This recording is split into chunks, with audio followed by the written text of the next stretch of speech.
Heavenly മെഡിസിൻ്റെ ഈ അധ്യായത്തിലേക്ക് സ്വാഗതം. ഇന്ന് നമ്മൾ പറയുന്നത് പാൽപിറ്റേഷനെ പറ്റിയാണ്. അമിതമായ നെഞ്ചിടിപ്പ്. ഇത് ഇന്ന് വളരുന്ന പല കുട്ടികളിൽ, ഇന്ന് പുതിയ ജനറേഷനിൽ എല്ലാവർക്കും ഭൂരിഭാഗം പേരിലും കാണപ്പെടുന്ന ഒരു കാര്യമാണ്. അതെങ്ങനെ ഉണ്ടാവുന്നു, എന്തുകൊണ്ട് ഉണ്ടാവുന്നു, അതിന് എന്ത് ചെയ്യാൻ പറ്റും, ഇതൊക്കെയാണ് ഇന്ന് ഇവിടെ പറയുന്നത്.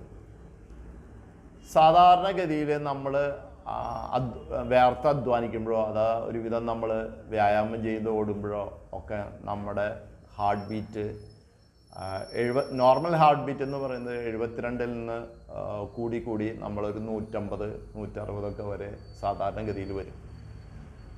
ഇത് ഈ 72 എന്നുള്ളത് പഴയ ഒരു സ്റ്റാൻഡേർഡാണ്. എന്നാൽ ഇന്ന് ഡോക്ടർമാർ അല്ലെങ്കിൽ അതിൻ്റെ വിദഗ്ധന്മാർ പറയുന്നത് 60 മുതൽ 100 വരെ ഹാർട്ട് ബീറ്റ് ആവാം, കുഴപ്പമില്ല എന്നാണ്. എന്നാൽ എൻ്റെ ചെറുപ്പകാലത്ത് ഒരു 40-50 കൊല്ലം മുമ്പ് ഉള്ള കാര്യം എന്താണെന്ന് വെച്ചാൽ, നമ്മുടെ ക്യൂസ് മാസ്റ്ററുടെ ഒരു ഫേവറേറ്റ് ചോദ്യമായിരുന്നു ഹാർട്ട് ബീറ്റ് എത്ര എന്നുള്ളത്. അത് അന്നത്തെ ഉത്തരം 72 ആകും. ഇന്ന് അങ്ങനെയല്ല. ഇന്ന് 60 മുതൽ 100 വരെ എന്ന് ആണ് പറയുന്നത്. അപ്പോൾ ഈ കാലഘട്ടത്തിൽ സയൻസിൻ്റെ പുരോഗതി കൊണ്ടായിരിക്കാം അങ്ങനെ വന്നത് എന്ന് ഞാൻ വിചാരിക്കുന്നു. എന്നാൽ നോർമൽ കേസിൽ നമ്മുടെ ഹാർട്ട് നമ്മൾ അധ്വാനിക്കുന്നതിൻ്റെ അനുസരിച്ച് വേഗത കൂടുകയും നമ്മൾ റെസ്റ്റ് എടുക്കുന്നതനുസരിച്ച് വേഗത കുറയുകയും ചെയ്യും. അത് നമ്മൾ അധ്വാനിക്കുമ്പോൾ ഓരോരുത്തർക്കും മനസ്സിലാക്കാവുന്ന ഒരു കാര്യമാണ്. എന്നാൽ പാൽപിറ്റേഷൻ എന്ന് പറയുന്നത് നമ്മൾ 2-3 കാര്യങ്ങൾ കൊണ്ട് പാൽപിറ്റേഷൻ ഉണ്ടാവും. അത് തുടർന്ന് വ്യക്തമാക്കാം. നമ്മൾ വെറുതെ ഇരിക്കുമ്പോൾ അല്ലെങ്കിൽ വെറുതെ കിടന്നുറങ്ങാൻ പോകുമ്പോൾ നമ്മൾ എന്തെങ്കിലും ചിന്തിച്ചുകൊണ്ടിരിക്കുമ്പോൾ ടക്ക് ടക്ക് എന്ന് ഹാർട്ട് ഇടിക്കുകയും നമ്മുടെ നമുക്ക് വളരെ തളർന്ന പോലെയും ചെയ്യുന്ന ജോലികളെ തുടർന്ന് ചെയ്യാൻ പറ്റാതിരിക്കത്തക്കവണ്ണം അമിതമായി ഹാർട്ട് 200-200 മുകളിലേക്കോ പടപട എന്ന് നമ്മളെ വ്യക്തമാക്കി നമുക്ക് എന്തോ സംഭവിക്കുന്നു എന്നുള്ള ഒരു ഫീലിങ്ങോട് കൂടി ഹാർട്ട് ഇടിക്കുന്നതിനാണ് പാൽപിറ്റേഷൻ എന്ന് പറയുന്നത്, അമിതമായ നെഞ്ചിടിപ്പ്. സാധാരണ ഇത് 3 കാര്യങ്ങൾ കൊണ്ടാണ് ഉണ്ടാവുന്നത്. ഒന്ന്, നോർമൽ കേസിൽ 3 കാര്യങ്ങളുണ്ട്. ഒന്ന്, നമ്മൾ കുറേ അധികം ചിന്തിച്ച്, ഇപ്പം നമ്മൾ വേണ്ടപ്പെട്ട ഒരാൾ മരിച്ചുപോയി, ഭാര്യ മരിച്ചു, സഹോദരങ്ങൾ മരിച്ചു, മക്കൾ മരിച്ചു.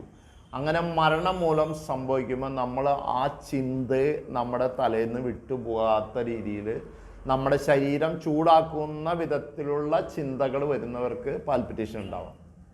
2, നമ്മൾ അമിത അധ്വാനം, അതായത് നിങ്ങൾ നല്ലോണം കാലത്ത് തുടങ്ങി ഫിസിക്കലും മെൻ്റലി ആയിട്ട് നല്ലോണം ജോലി ചെയ്യാമെന്ന് ഇരിക്കും.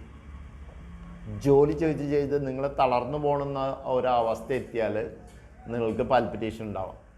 ഇത് 2 കാര്യങ്ങളായി.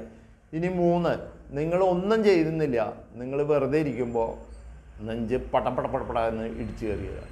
അതായത് നിങ്ങൾ ആരെങ്കിലും ഒന്ന് സ്കൂളിലെ സാറ് ഒരു ചോദ്യം ചോദിച്ചാൽ ആ കുട്ടിയുടെ നെഞ്ച് പടപടയെന്ന് ഇടിച്ചു കയറി വരിക. ഇത് 3 കാര്യങ്ങളാണ് ഈ പാൽപിറ്റേഷനിൽ ഉള്ളത്. ഇത് ഹെവൻലി മെഡിസിൻസിൽ നമ്മൾ ചെയ്യുന്നതെന്ന് വെച്ചാൽ, നമ്മൾ പറയുന്ന കാര്യം എന്തെന്ന് വെച്ചാൽ, ഇത് ഉണ്ടാകാനുള്ള കാര്യം നിങ്ങൾക്ക് ഇങ്ങനെ നെഞ്ചിടിക്കുന്നവരിൽ ഹോർമോൺ ഇംബാലൻസ് ഉണ്ട്. അതായത് കാൽസ്യം ഇംബാലൻസും തൈറോയ്ഡ് ഹോർമോൺ ഇംബാലൻസും മേജറായിട്ട് കാണും. ഇവർ പരിശോധിച്ചാൽ ഇത് 2ഉം കാണാവുന്നതാണ്. ഇത് 2ഉം ഉണ്ടെങ്കിൽ ഇത് ബാലൻസ് ചെയ്താൽ ഓട്ടോമാറ്റിക്കായിട്ട് ഇത് നോർമലൈസ് ചെയ്യും. പാൽപിറ്റേഷൻ എന്നുള്ള സംഭവം തന്നെ നമ്മൾ വിട്ടുപോകും. ഇത് ഹെവൻലി മെഡിസിൻ്റെ ഒരു പർട്ടിക്കുലർ ചികിത്സയാണ്.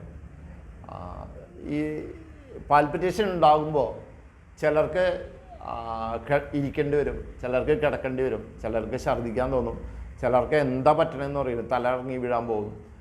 അത് സിവിയർ പാൽപിറ്റേഷനാണ്. മൈനറാണെങ്കിൽ ഇവർക്ക് വിറയ്ക്കും, ചെയ്യുന്ന ജോലികൾ തുടർന്ന് ചെയ്യാൻ പറ്റുമായിരിക്കാം, എങ്കിൽ പോലും വിറയ്ക്കും, ചെസ്റ്റ് ടൈറ്റ്നസ് തോന്നും, അങ്ങനെയൊക്കെ സംഭവിക്കും. അത് മൈൽഡ്. ഇത് തനി സിവിയറായിട്ടുള്ള കാര്യങ്ങളെന്ന് പറഞ്ഞാൽ വെറുതെ ഇരിക്കുമ്പോൾ അല്ലെങ്കിൽ കിടക്കാൻ പോകുമ്പോൾ ഉണ്ടാകുന്നതിനാണ് സിവിയറായിട്ടുള്ള പാൽപിറ്റേഷൻ. ഇത് ഹെവൻലി മെഡിസിൻസിൽ ഇത് ബാലൻസ് ചെയ്യുന്നത് വെറുതെ ഹോർമോൺ ബാലൻസ് ചെയ്തുകൊണ്ട് മാത്രമാണ്. അപ്പോൾ ഇവരുടെ ഈ കംപ്ലൈൻറ്റുകൾ കുറയും. Thanks for watching heavenly medicines.